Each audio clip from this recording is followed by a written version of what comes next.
Hello friends, welcome back to own channel everyday money. दोस्तों, आज की वीडियो में आपको बहुत ही ज़्यादा अच्छे स्टॉक के बारे में बताने वाला हूँ। उससे पहले आपकी स्क्रीन पर आप देख सकते हैं क्लीन साइंस एंड टेक्नोलॉजी। इसका जो फिलहाल प्राइस चल रहा है वो है 2119 रुपीज़ का।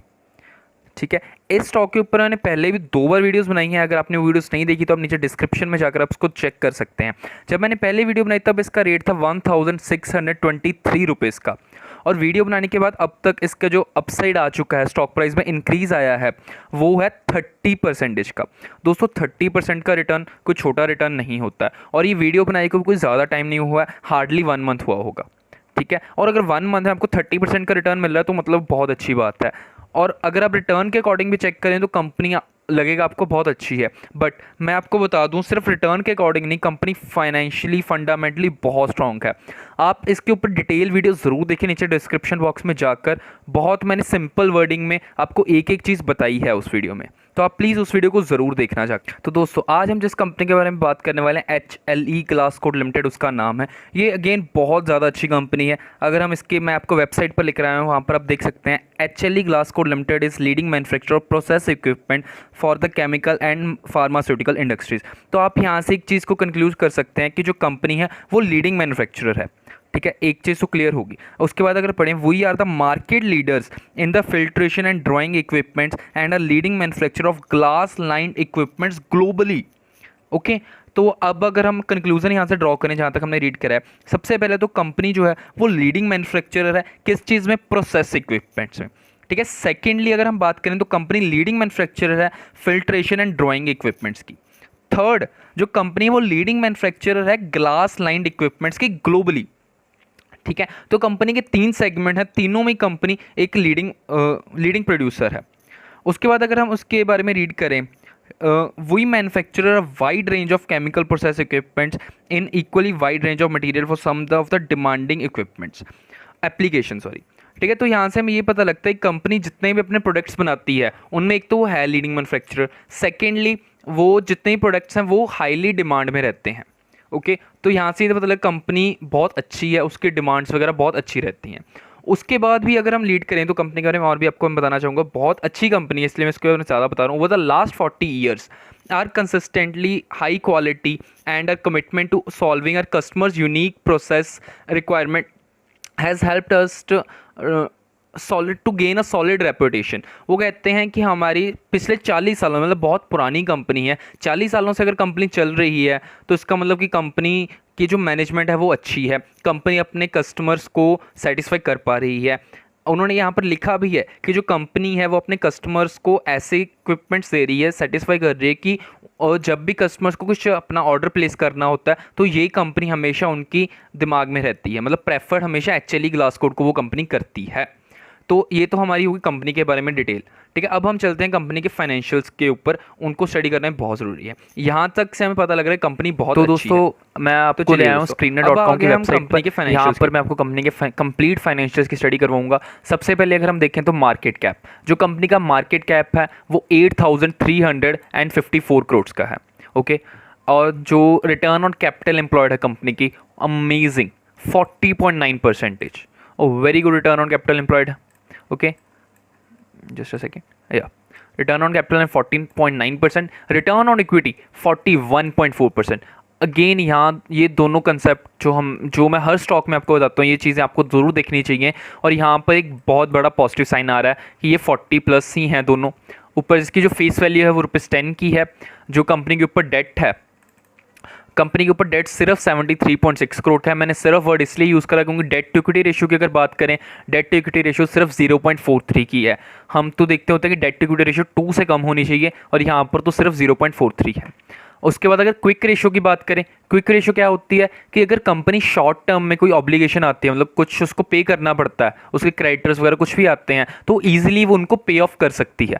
क्विक रेशियो हम 1 तक मानते हैं, 1 तक सही होती है। ठीक है, ये 0.72 है। अगेन यहाँ से भी एक पॉजिटिव साइन निकल है। एक चीज़ याद रखिए, आपको एक नॉलेज के तौर पर बता रहा हूँ, जो डेट टू इक्विटी रेशियो होती है ये लॉन्ग टर्म के पर्सपेक्टिव से होती है, और क्विक रेशियो जो हमारी होती है ये शॉर्ट टर्म के पर्सपेक्टिव से होती है। शॉर्ट टर्म मतलब 1 मंथ के अंदर अंदर। ठीक है, तो इन दोनों रेशियोज़ के अकॉर्डिंग कंपनी का एक पॉजिटिव साइन निकल कर आ रहा है। ओके, थर्ड अगर हम बात करें फ्री कैश फ्लो की, तो कंपनी का कैश फ्लो भी है 5.43 करोड़ का कैश फ्लो है इस कंपनी के पास। ओके, तो इन सब रेशियोज़ के अकॉर्डिंग और रेशियोज़ के अकॉर्डिंग तो लग रहा है कंपनी बहुत अच्छी है। आगे हम इसके फाइनेंशियल्स भी एक बार देख लेते हैं। तो यहाँ से मैं जा रहा हूँ इसकी सबसे पहले प्रॉफिट एंड लॉस पर। यहाँ पर मेरे पास year on year profit and loss है। अगर हम देखें 2010 में जो कंपनी की सेल थी वो 45 करोड़ की थी, 2011 में 53, और ये इंक्रीज़ होते होते आज कितने की हो चुके हैं 2021 में, मार्च 2021 में 421 करोड़ की। तो आप देख सकते हैं कितना बड़ा यहाँ पर एक इंक्रीज़ आया है। ओके, सेल्स कंपनी की इंक्रीज़ की हुई है। मैंने आपको जैसे पहले भी कंपनी की वेबसाइट से आपको दिखाया था कि कंपनी अपने जो कस्टमर्स हैं उनको एक हाई क्वालिटी प्रोडक्ट प्रोवाइड करती है, इसी कारण कंपनी की सेल्स इंक्रीज़ हो पा रही है। उसके बाद अगर हम इसके नेट प्रॉफिट की बात करें तो नेट प्रॉफिट भी इसका अच्छा खासा इंक्रीज़ हो रहा है। अब आप देख सकते हैं यहाँ पर 2000, यहाँ पर मेरे पास डाटा कहाँ का अवेलेबल था, जस्ट अ सेकंड प्लीज़। या 2010 में जो कंपनी का नेट प्रॉफिट था वो 2 करोड़ का था। 2011 में जो कंपनी का नेट प्रॉफिट है वो 3 करोड़ हुआ, फिर 3 करोड़ स्टेबल, 4 करोड़, 4 करोड़। ठीक है, तो उसके बाद यहाँ पर जो उसके नंबर से 1 डिजिट में नंबर्स आ रहे हैं, ठीक है, 4 करोड़ अगेन, 3 करोड़, 5 करोड़। लेकिन उसके बाद 5 करोड़ के बाद कंपनी का जो नेट प्रॉफिट है वो लगातार इंक्रीज होता जा रहा है। 18 करोड़, 38 करोड़, 52 करोड़। मतलब 2021 में जो कंपनी का प्रॉफिट है 52 करोड़, 2020 में 38 करोड़ था, उससे पहले 18। मतलब लगातार अब कंपनी का जो अपना प्रॉफिट है वो इंक्रीज करती जा रही है। कंपनी अब ग्रोइंग स्टेज में है। ओके, अगर हम कंपनी के प्रॉफिट यहाँ पर अगर सेल्स ग्रोथ की बात करें तो 10 ईयर्स में कंपाउंडेड एनुअल ग्रोथ CAGR के बेसिस पर कंपनी की जो सेल्स है वो 23% एनुअली ग्रो हो रही है 10 ईयर्स के अकॉर्डिंग। ओके, 5 ईयर्स में 35%, 3 ईयर्स में 63। तो ये नंबर्स से भी हमें एक पॉजिटिव साइन मिल रहा है। प्रॉफिट ग्रोथ 35% की है, अगेन यहाँ से भी एक पॉजिटिव साइन मिल रहा है। और अगर हम स्टॉक प्राइस की बात करें तो 10 ईयर्स में इसने कंपाउंडेड एनुअल बेसिस पर 68% का रिटर्न दिया है। देखिए मतलब कितना अच्छा रिटर्न दिया है। ओके, और रिटर्न ऑन इक्विटी का अगर रिकॉर्ड देखें तो पिछले 10 सालों से रिटर्न ऑन इक्विटी इस कंपनी की बहुत ज़्यादा अच्छी है। ठीक है, तो अभी तक मुझे इस कंपनी में कोई भी नेगेटिव पॉइंट नहीं दिखा है। ओके, सो अगेन यहाँ से एक अच्छा खासा हमें देखने को मिल रहा है, कंपनी अच्छी है। इसके बाद हम इसके प्राइस के ऊपर भी डिस्कशन करेंगे, लेकिन उससे पहले हम एक बार देख लेंगे कि कंपनी के जो इन्वेस्टर्स, जो प्रमोटर्स हैं, उनके पास उतनी कितनी हिस्सेदारी है। ओके,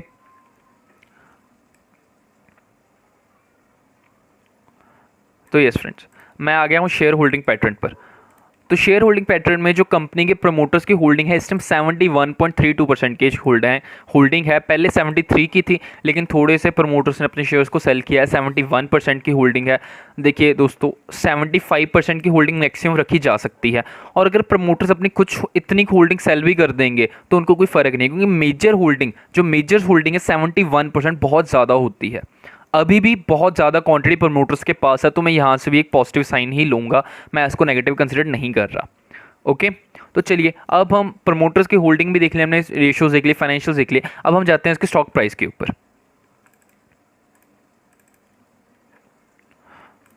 तो यहाँ पर मैं स्टॉक प्राइस के ऊपर आ गया हूँ। अगर 1 डे में इसकी बात करें तो इसका जो स्टॉक का करंट प्राइस है वो इस टाइम 5,980 रुपीज़ का है, और करंटली ये 3% डाउन था। मैं हमेशा कहता हूँ कि आपको एक दिन के लिए कभी भी स्टॉक प्राइस को जज नहीं करना एक डे के बेसिस पर। अगर हम इसके 5 डे के अकॉर्डिंग रिटर्न देखें तो 5 डे में कंपनी ने आपको 28% का रिटर्न दिया है, 28.28% का रिटर्न। 1 मंथ में कंपनी ने आपको 71.32% का रिटर्न, 6 मंथ में 145। तो मतलब देखिए, जैसे ही आप जितना ज़्यादा टाइम के लिए कंपनी को होल्ड करेंगे ना, उतना ज़्यादा आपको प्रॉफिट होगा। और ये ऐसी कंपनी है जिसको आप बहुत, अगर 10 साल के लिए भी होल्ड करोगे ना, तो भी आपका पैसा इतना ज़्यादा अच्छा ग्रो होगा, आप कहेंगे वाह मज़ा आ गया। ईयर टिल डेट की अगर बात करें तो 200% का रिटर्न, 1 ईयर में 209, 5 ईयर्स में अगेन 200%। तो कंपनी न्यूली स्टॉक मार्केट में लिस्ट हुई है, ज़्यादा इसको टाइम में 26 फरवरी को, इस साल ही 26 फरवरी को ये कंपनी स्टॉक एक्सचेंज पर लिस्ट हुई थी, और उसके बाद से इसका जो स्टॉक प्राइस है वो हमेशा ऊपर की तरफ ही गया है। ओके, तो आप देखिए यहाँ पर थोड़ा सा इंक्रीज, फिर यहाँ पर थोड़ा सा फॉल आया था एक कंपनी के स्टॉक प्राइस में, बट उसके बाद कंसिस्टेंटली जो स्टॉक प्राइस है वो ऊपर की तरफ ही गया है। ओके, तो मेरे अकॉर्डिंग कंपनी बहुत अच्छी है, लेकिन फिर भी आप इन्वेस्टमेंट करने से पहले एक बार अपने फाइनेंशियल एडवाइजर से ज़रूर बात कीजिए, खुद भी अपनी एनालिसिस कीजिए। आपने अगर इतनी सारी वीडियोस देखी हैं मेरे पहले भी, तो मैंने आपको बहुत अलग अलग वीडियोस में मैंने कई अलग पॉइंट्स भी बताए हैं आपको क्या चेक करना चाहिए क्या नहीं, आप उनको चेक कीजिए। अगर आपको लगता है कंपनी नहीं अच्छी तो प्लीज़ इसको अवॉइड कीजिए एंड मुझे नीचे कमेंट सेक्शन में बताइए आपको ये वीडियो कैसी लगी। मोर ओवर एक चीज़ भी आपको और बताना चाहूँगा, अगर आप कोई भी स्टॉक बाय करते हैं तो प्लीज़ फ्रेंड्स उसको लॉन्ग टाइम के लिए होल्ड कीजिए। अगर आप लॉन्ग टाइम के लिए होल्ड करोगे ना, तो मैं आपको गारंटी के साथ कह सकता हूँ कि आपको कभी लॉस नहीं होगा। लोग कहते हैं स्टॉक मार्केट में गारंटी नहीं होती, मैं कहता हूँ होती है, बट अगर आप में पेशेंस है। अगर आप कह दोगे भाई एक दिन के लिए मैंने होल्ड करा था, मुझे तो एक दिन बाद लॉस हो गया इसलिए मैंने लॉस बुक कर लिया, लेकिन आप इसलिए मुझे लॉस हो गया तो स्टॉक मार्केट में मैं तो इन्वेस्ट करूँगा नहीं, बहुत रिस्की है, तो भाई ऐसे लोगों से आप बात ही मत कीजिए। ये लोग सिर्फ डराने के लिए होते हैं, इन्होंने कुछ नहीं करना। जो लोग स्टॉक मार्केट में पैसा कमाते हैं वो होल्ड करके कमाते हैं, इंट्राडे करके नहीं कमाते। ये चीज़ आप हमेशा याद रखिए। तो दोस्तों आज की वीडियो में बस इतना ही। मुझे उम्मीद है आपको ये वीडियो अच्छी लगी होगी। अगर आपको ये वीडियो अच्छी लगी प्लीज़ इस वीडियो को लाइक कीजिए और हमारे चैनल को ऐसी अमेजिंग वीडियोज़ के लिए सब्सक्राइब कीजिए। थैंक यू दोस्तों, हैव अ गुड डे।